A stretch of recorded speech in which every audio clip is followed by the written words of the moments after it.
अब बहुत लोग सवाल ये भी पूछते हैं, तो माँ हमारी गरीबी का क्या होगा? ठीक बात, गरीबी कहाँ से आती है, पहले ये बात सोचना चाहिए। स्वार्थ से आती है। लेकिन जब इंसान निस्वार्थी हो जाए और जब वो सामूहिकता में आ जाए, तो इस तरह का जो संगठित रूप होगा वो इस गरीबी को बिल्कुल हटा सकता है। अब आपसे क्या बताएं कि सहयोग में बीमारियां ठीक हो जाती हैं, एक पैसा नहीं देना पड़ता। कैंसर से लेकर हर तरह की बीमारियां ठीक हुई। अब कल ही वहाँ आपने देखा होगा कि एक स्त्री थी, उसको दिखाई नहीं देता था। उसने आके मुझसे कहा कि माँ मैं आपके दर्शन के लिए इतने दूर से आई हूँ और मुझे दिखाई नहीं देता। तो मैंने बस उसके सामने एक कैंडल पकड़ा और थोड़ी देर में कहती मुझे सब दिखाई देने लगे। कुछ मैंने नहीं किया, उसकी कुंडलिनी जागृत हो गई और उसने यहाँ पे ऑप्टिक लोब में लाइट डाल दी और वो देखने लग गई। एक लड़की थी, गूंगी थी, बोल नहीं सकती थी, उसको ले आए मेरे पास। उसके कान में मैंने सिर्फ कृष्ण का मंत्र कहा और उस मंत्र से वो बोलने लगी। उसने उसी वक्त माँ करके मुझे पुकारा और फिर वो बोलने लगी। अब ये कोई चमत्कार नहीं है मेरे लिए, कोई भी चमत्कार आपके लिए चमत्कार हो गया, ये कोई चमत्कार की बात नहीं। देखिए ये जो कुंडलिनी है ना, ये जब जागृत होती है तो ये जो 6 चक्रों में से गुजरती है और इन 6 चक्रों में से गुजरते वक्त ये आपके चक्रों को पूरी तरह से प्रकाशित कर देती है और उसके अंदर उसकी ऊर्जा, उसकी एनर्जी भर देती है। इन चक्रों की गड़बड़ी से ही आप बीमार रहते हैं, आपको तकलीफ है। और जब ये कुंडलिनी उड़ गई तो फिर क्या कहने, फिर सभी चीज़ ठीक हो गई, सभी मामले ठीक हो जाते हैं और इस तरह से हजारों लोग ठीक हो गए। और कोई अगर शैतानी करके आए तो नहीं ठीक होता, पता नहीं क्यों। कुंडलिनी बहुत जानती है, यह आपकी माँ है, हर एक की अलग अलग माँ है। और जैसे टेप रिकॉर्डिंग होता है उस तरह से आपके बारे में हर एक चीज़ वो जानती है। और अगर आपके अंदर नम्रता है तो कुंडलिनी चढ़ के सारे काम ठीक। कितने ही लोग सहयोग से ठीक हो गए, ये सच बात है, ये झूठ बात है। किंतु ठीक होने के लिए सहयोग में ना आई, पार होने के लिए आई, वो अच्छा है। पार होते ही आपकी बीमारियां भी ठीक हो जाए। अनेक तरह के रोग ठीक हो गए, बच्चे नहीं होते थे उनको बच्चे हो गए, बहुत से इस तरह की बीमारियां हैं कि जिनका कोई इलाज नहीं है, ऐसी बहुत सारी बीमारियां सहयोग से ठीक हो जाए। अब अपने यहाँ ये किसानों का देश है, कितने लोगों से बताया कि भाई सहयोग से, वाइब्रेशन के पानी से अगर आप अपनी खेती करिए, आप लोग सहयोग में आ जाइए तो आपकी खेती 10 गुना बढ़ सकती है। पर कोई सुनते ही नहीं। कौन से कृषि विद्यालय के लोगों ने भी इतना उस पर रिसर्च किया और खबर करी कि भाई ऐसा रिसर्च हुआ है, देखो। यहाँ तक कि ऑस्ट्रिया से एक बड़े मशहूर आए थे यहाँ पर मिस्टर हमीद, डॉक्टर हमीद, और वो यूएनओ में पहले एडवाइज़र थे। उन्होंने भी एक्सपेरिमेंट्स करके सबको समझाया, पर पता नहीं क्या बात है, किसी की खोपड़ी में जाता नहीं, जैसे कि कोई उल्टी खोपड़ी बैठी हुई है। अरे भाई इससे खेती करो, खेती करने से देखो आपको 10 कर खेत दिखाई दें और उसमें से एक हरा भरा खेत हो तो जान लीजिए यह किसी न किसी सहयोगी का। हर चीज़ में, पशुपालन में हमने देखा है, इन्होंने एक्सपेरिमेंट्स किए और बताया कि एक गाय करीबन 10 किलो तक दूध दे सकती है। बड़ी हैरानी की बात, अपनी हिंदुस्तानी गाय। और ये जो बीज इस्तेमाल करते हैं वो भी ऐसे बीज नहीं कि जो कहीं से दुकान से खरीदे हैं या कुछ है, पर सर्वसाधारण बीज, उस बीज से इतना उपजता है। पर कोई सुनने को ही तैयार नहीं। इस भारतवर्ष में तो अब कोई न्यूज़पेपर वाले को बुलाओ तो वो उनकी दृष्टि ये कि आपके यहाँ कारपेट बिछा था, आपके यहाँ वो एक दीप जला था, अरे कुछ और उससे आगे है कि नहीं। एकदम कुछ देखते नहीं, कुछ सुनते नहीं, ना कुछ लिखते हैं, कुछ बेवकूफ़ी की बातें लिख देते हैं। उसमें कोई अर्थ नहीं, इतनी बड़ी चीज़ हम आपके सामने ले आए हैं, अरे भाई कुछ तो सुनो। नहीं, सुनने को तैयार ही नहीं हो। पता नहीं इन लोगों का दिमाग कैसा है यहाँ। उल्टे आप रशिया में देखिए कि वहाँ की सेंट पीटर्सबर्ग की जो बड़ी पुरानी, सबसे पुरानी कहते हैं वो एकेडमी है, साइंस एंड आर्ट्स। उन्होंने हमें इतना बड़ा खिताब दिया कि मैं तो हैरान हो गई। मैंने कहा साहब मैं तो कोई ग्रेजुएशन भी नहीं किया, मैंने साइंस ने आर्ट्स कुछ नहीं किया। तो उन्होंने ये कहा कि जितने डिस्कवरर होते हैं, जो खोज लगाते हैं, वो कभी यूनिवर्सिटी भी नहीं जाते, और हमारे यहाँ सिर्फ 10 को दिया है, उसमें से आप एक है, एक आइंस्टीन है। तो मैंने कहा आइंस्टीन को दिया, मुझे भी दिया?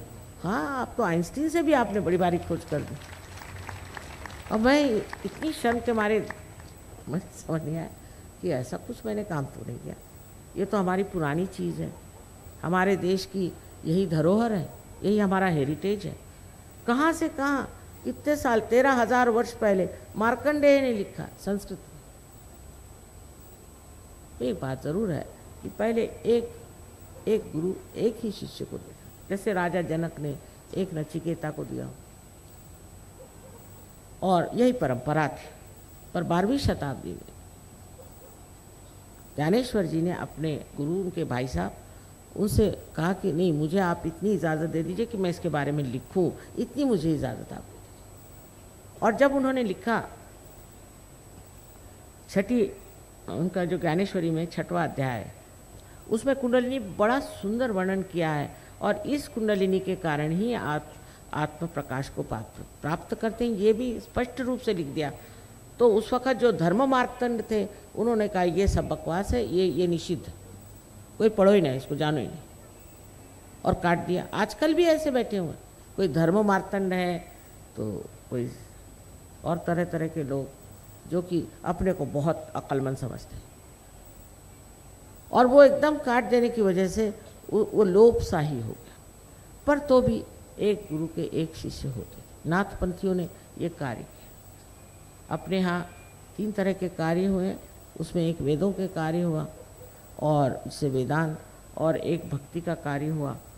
लेकिन जो असल कार्य था वो हुआ है नाथपंथियों ने, जिन्होंने कुंडलिनी का जागरण आदि उस पर बहुत कुछ काम किया। नानक साहब भी जानते थे, बहुत अच्छे से जानते थे। नामदेव एक दर्जी था हिंदुस्तान का। हिंदुस्तान में दर्जी की क्या ऐसी कोई बड़ी भारी तो विद्वत्ता नहीं मानी जाती, एक साधारण दर्जी, और उसकी नौकरानी भी बड़ी भारी पहुंची हुई जनाबाई। ये गए मिलने एक कुम्हार से, उसका नाम था गोरा कुम्हार। वो कुम्हार वो अपने पाँव से मिट्टी तोड़ रहा था। उसको देख करके नामदेव एकदम हठात खड़े। शानदार लोग, शानदार लोग। और उन्होंने क्या कहा, मराठी में कहा है, निर्गुणाचा भेटी आलो सगुणाशा। मैं तो निर्गुण को, निराकार को मिलने आया था, तो तू तो सगुण में खड़ा है। ऐसी बात कौन कह सकता है? कौन ऐसी बड़ी बात दूसरे के लिए कह सकता है? हिंदुस्तानी अगर एक दूसरों को मिले तो गाली न दे तो ही शुभ समझिए, लेकिन एक संत दूसरे संत को देख के क्या कहता है? क्या कहता है कि तू तो साकार में निराकार खड़ा हुआ है। फिर वो गए पंजाब में नानक साहब ने पहचान लिया, तो बहुत बड़ी हस्ती थी। उन्होंने उनको कहा कि ठीक है, आप पंजाबी सीखिए और पंजाबी में लिखिए, और इतनी बड़ी किताब लिखी है उन्होंने पंजाबी में, और गुरु ग्रंथ साहब में भी उनके बहुत से ये है। अब ये पहचान, ये समझ, ये सिर्फ संतों को ही आ सकती। ये आँख और ये सूक्ष्म दृष्टि, ये सिर्फ संतों को आ सकती। सहज के बाद इतना परिवर्तन इंसान में हो जाता है। लेकिन मैं बहुत सी बातें इसलिए नहीं कहूँगी, आधे लोग उठ के चले जाएंगे। माने कि शराब छूट जाती बिल्कुल पूरी तरह से। सबों ने कहा कि शराब मत पी। मोहम्मद साहब के ज़माने में उन्होंने कहा शराब मत पियो, लेकिन सिगरेट तब नहीं थी। तो नानक साहब आए उनकी जगह, उन्होंने कहा भाई सिगरेट भी मत पियो। लेकिन ये सब कहना मात्र कहना है, नहीं तो आप जाइए लंदन में तो दिखाएंगे आपको कि उनका कितना बड़ा पब है, घर के अंदर पब खोले हो। ऐसे तो अंग्रेज़ भी नहीं करते, वो भी कहीं अलमारियों में रखते हैं, पर ये तो सामने ही जाइए तो पब पब। ये जो चीज़ आ गई है कि जो उन्होंने कहा, जो उन्होंने बताया, उसका परिपालन करना बहुत मुश्किल हो गया लोगों। कोई करते हैं, कोई छिपके करते हैं, कोई आधा करते हैं, कोई ज़्यादा करते हैं, क्योंकि उनके अंदर वो शक्ति नहीं, समर्थ नहीं। पर सहयोग में आप समर्थ हो जाते हैं। ऐसे समझ लीजिए कि अगर मेरे हाथ में एक सांप है और मैं बहुत ज़िद्दी औरत हूँ और आप कहें कि आप बहुत ज़िद्दी हैं, तो मैं तो कभी न मानूं। और फिर कितनी भी चापलूसी करके आप कहें कि साहब ये सांप हाथ में है, आप इसे छोड़ दीजिए, मैं कहूँगी नहीं, ये तो रस्सी, अंधेरे में बैठी हूँ ना, तो ये रस्सी है, उसी पे जिद कर रही हूँ, ये तो रस्सी है, ये तो रस्सी है। अंत में जब सांप काटेगा तभी पता चलेगा ये सांप था। लेकिन जब ज़रा सा प्रकाश आ जाए तो फट से छोड़ देंगे, फट से चीज़ छूट जाती। इसी तरह से जो हमारे अंदर हमें नाश करने वाली जो चीज़ें बैठ गई, वो पूरी तरह से छूट जाती। मनुष्य एकदम स्वच्छ।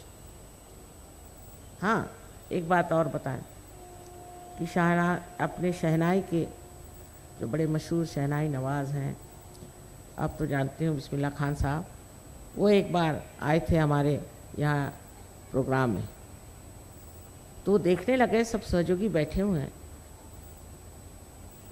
तो कह ले माँ इनको तो आपने खालिस कर दिया, ये तो खालिस हो गए। हाँ, मैंने कहा देखो खालिस हो। तो मैंने कहा ये क्या खालिस्तान बना रहे, मुझसे पूछते। मैंने कहा आप जाके उनसे पूछो, मुझसे क्या पूछ रहे हो, किसका खालिस्तान बना रहे हो। खालिस का मतलब है निर्मल, शुद्ध।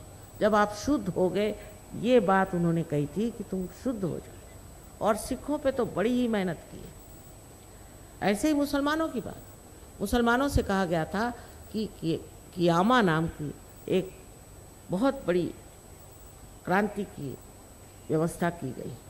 जब कियामा आएगा तब आपके हाथ बोलेंगे और आपके खिलाफ शहादत देंगे, साफ कहा गया। वो कहाँ गया? ईसा ने कहा है, बहुत कमाल की बात है, दाउ शैल्ट नॉट हैव अडल्ट्रस आइज।